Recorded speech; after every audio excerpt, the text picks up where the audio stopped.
bugün sizler? Umarım ki iyi olacaksınız. Videonuzu başlamadan önce benim kanalıma abone olmayı unutmayın. Benim kanalıma paylaşın ve beğenin. Ve yandaki zili de basmayı unutmayın ki benim videolar size ulaşır ondan. Ve şimdi bugünkü videomuzu geçiyoruz. Bugün biz bamya yapacağız. Etsiz bamya. Ve şimdi onun malzemelere bakalım. Şimdi burada malzemeler bu kadar ki 2 domates aldık, 2 biber aldık, yarım kilo bamya aldık. Burada biz bunu kestik ve üzerinde tavuk powder ekledik ve iyice karıştırdık. Ve bu biraz beklettik. Ama eğer sizler istersen bekletmeden pişirebilirsiniz. Biz biraz beklettik ki içinde iyice karışır. Ve burada bizim bu soğanlar, biz yarım kilo da soğan aldık. Çünkü yarım kilo bamya aldık. Ve biz yarım bardak da yağ aldık. Ve biz bir kaşık toz biber, bir kaşık zerdeçal, bir kaşık pul biber ve 1,5 kaşık da tuz aldık. Ve şimdi yapıma geçiyoruz. Şimdi biz ocağını açtık ve tabağını koyduk. Ve şimdi bunun içinde biz yağ ekliyoruz. Bismillahirrahmanirrahim. Ve şimdi bunun içinde biz baymak ekleyeceğiz. Bismillahirrahmanirrahim. Ve bunu kızartacak. Ama bunun içinde biz kaşığı saldırmayacağız. Çok ondan tutulur. Onun için biz daha saldırmayacağız. Bir kere saldırdık. Sonra saldırmayacağız kaşığı. Şimdi bunun kızartına kadar siz de gidin benim kanalıma abone olun, beğenin ve paylaşın.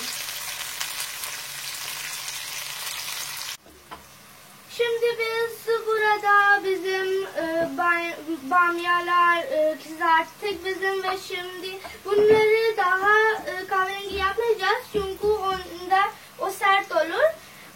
Ve bu kızarttığı için biz bunun içinde soğan ekliyoruz. Bismillahirrahmanirrahim.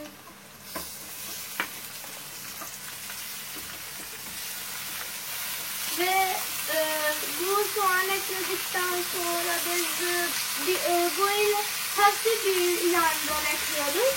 Biz soğan ekledikten sonra bunun içinde biraz karıştırarak ve bunun içinde domatesler ekleyeceğiz.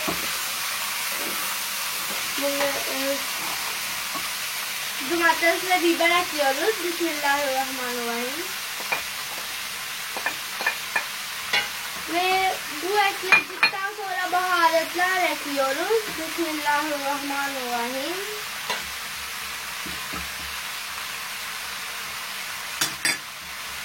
Ve şimdi bunu bir karıştırarak, yarım saat için, 30 dakika için yani biz kapatarak pişireceğiz. Ve orta ateşi çok alçaktadır bizim. Alçak ateşte bunu kapatarak yarım saat için pişireceğiz. Önce biraz karıştıralım. Bakın şöyle iyice karıştırıyoruz içine ve sonra pişiriyoruz yarım saat için. Şöyle bir kapağı kapatalım. Evet. Şimdi bunu biz 30 dakika pişirdik ve bakın bu bizim bamyalar hazır. Ve sizlere önemli bir şey söylüyorum burada. Biz bunun içinde su eklemeyeceğiz. Çünkü bu kendi su içinde bunu pişireceğiz. Bu kendi su içinde pişirir. Soğanların su içinde ve su kurumaya kadar bunu biz açacağız. 30 dakikadan sonra bakacağız su kurudu mu kuramadı mı. Eğer kurumadıysa yine 10 dakika 15 dakika pişireceğiz. Ve şimdi bunu tabağına ekliyoruz.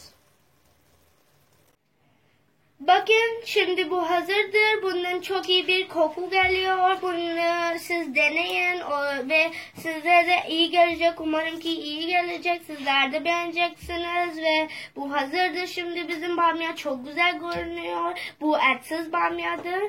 Ve şimdi bana dualarında hatırlayın. Benim kanalına beğenin, paylaşın ve abone olun. Ve yandaki zile de basmayı unutmayın ki benim videolar size ulaşır ondan.